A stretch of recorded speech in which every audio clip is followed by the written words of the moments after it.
আমরাও তো আমাদের ইতিহাস সম্পর্কে খুব একটা অবগত নই। পৃথিবীর বহু জেনারেশনই মানে এই নেক্সট জেনারেশন যদি আমরা দেখি তাহলে তারা তাদের ইতিহাস সংস্কৃতি প্রত্যেকটা দেশ তারা কিন্তু বড্ড ইম্পালসিভ হয়ে গেছে। তারা ইতিহাসটা বুঝছে না, ভবিষ্যৎটা বুঝছে না, বর্তমানটাও খুব একটা ভালো করে অ্যানালাইজ করতে পারছেন না। তারা এই চটজলদি এদিক ওদিক থেকে শুনছেন কানাঘুষো কিছু একটা, সেটাকেই তারা অতি বাস্তব বলে মনে করে নিয়ে খুব তাড়াতাড়ি রিয়্যাক্ট করে ফেলছেন। এই যে এই টেকনোলজির দাপটের প্রকোপে যে খুব তাড়াতাড়ি রিয়্যাক্ট করে ফেলার এই একটা প্রবণতা আমাদের তৈরি হয়েছে, এটা বড্ড খারাপ।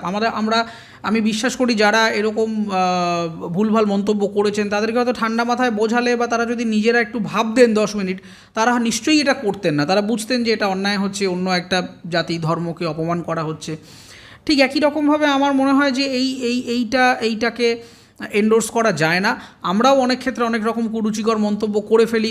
এটা ভুল, এটা অত্যন্ত ভুল। এটা আমাদের জীবনের একটা প্রবলেম।